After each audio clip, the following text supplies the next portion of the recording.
petit rayon. Aujourd'hui, nous sommes mercredi et l'on se retrouve pour les chroniques de Mercure. Notre guidance en lien avec une communication perturbée, voire interrompue. Nous sommes aussi le 1er novembre.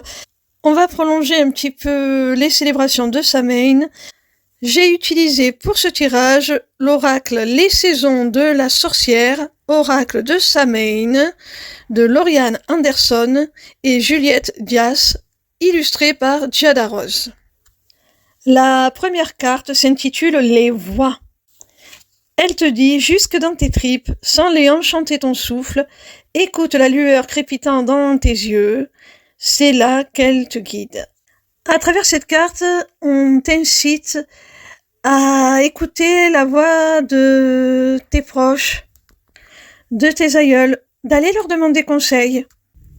Écoute la lueur crépitant dans tes yeux. Dans ces mots, moi, je ressens des liens de filiation, des liens familiaux, comme une sorte de reconnaissance. On te dit de te tourner vers les conseils de tes parents, des membres de ta famille, de tes proches, tout simplement.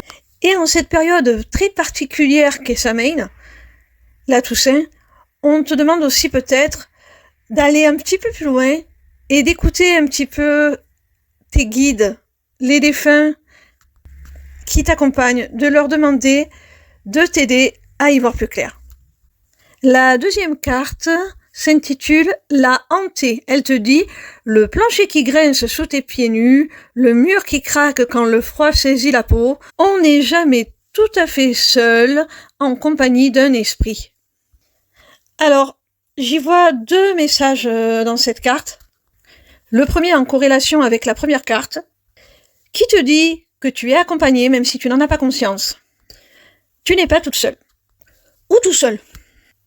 Et un second message qui t'invite à ne pas te laisser envahir par tes souvenirs, par une certaine nostalgie, de laisser le passé au passé, d'arrêter de polluer un petit peu tes émotions, tes pensées, avec des souvenirs d'événements ou de personnes qui n'y ont plus sa place, parce que ça parasite ton quotidien, ça ne fait que prolonger les mauvaises influences qu'il y a pu avoir par le passé. La troisième carte s'intitule Les Pommes. Elle te dit, il faut pour y goûter, les avaler en entier, les flammes de satin cachent des os mortels. Pour moi, la pomme symbolise la tentation. Le texte qui illustre la carte te parle des flammes de satin qui cachent des os mortels. Pour moi, les flammes, ce sont les passions, les plaisirs charnels, on dira. Peut-être les excès, les addictions. Quand je parle d'addiction, ça peut être simplement de la dépendance affective, comme au sens littéral. C'est tout ce qui peut être excessif dans la communication et qui peut y nuire. La carte te dit, il faut pour y goûter les avaler en entier. On te parle d'assimiler, d'accepter, de conscientiser ta part d'ombre, tes réactions dysfonctionnelles qui nuisent à tes relations, de les accepter, tout simplement, de les intégrer pour pouvoir les surpasser. On te dit que les flammes de satin cachent des os mortels.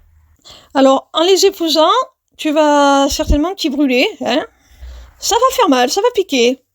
Mais après, on te parle d'os mortels, c'est une mort symbolique, bien sûr. Et dans les cartes, la mort représente la transformation, la fin de quelque chose pour repartir sur de meilleures bases.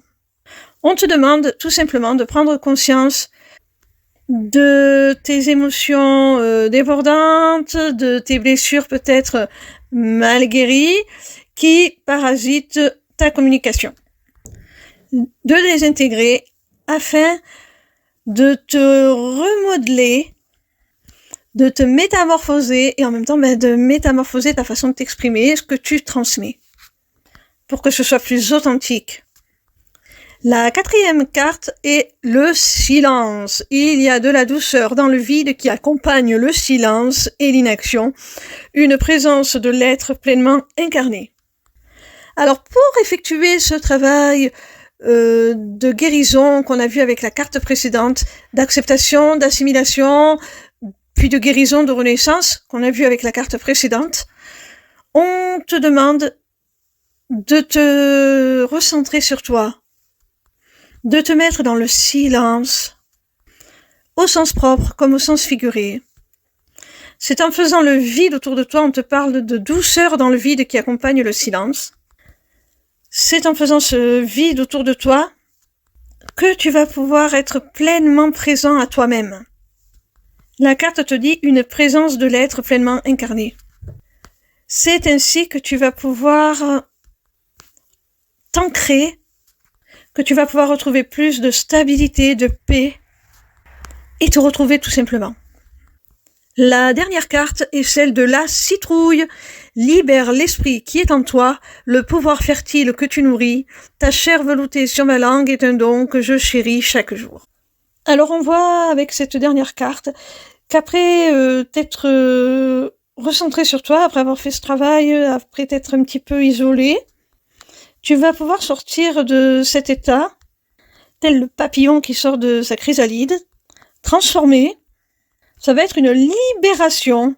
On te dit libère l'esprit qui est en toi, le pouvoir fertile que tu nourris. Là, tu vas pouvoir t'exprimer. Puisqu'on parle de communication, libère l'esprit. Qu'est-ce qu'il y a de plus libérateur que la parole? Donc après ce travail, tu vas pouvoir donc libérer ta parole, t'exprimer pleinement, parce que ce sera vraiment toi qui t'exprimeras à ce moment-là. Ce ne sera plus les peurs du passé, ce ne sera plus celui ou celle que les autres ont voulu te faire croire que tu étais. Ce sera vraiment ta voix qui résonnera.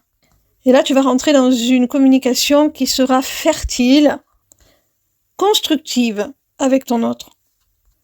Et on voit avec la dernière phrase que ton autre, ça va faire écho chez lui et il va résonner avec toi, il va te répondre. La dernière phrase te dit « Ta chair veloutée sur ma langue est un don que je chéris chaque jour ».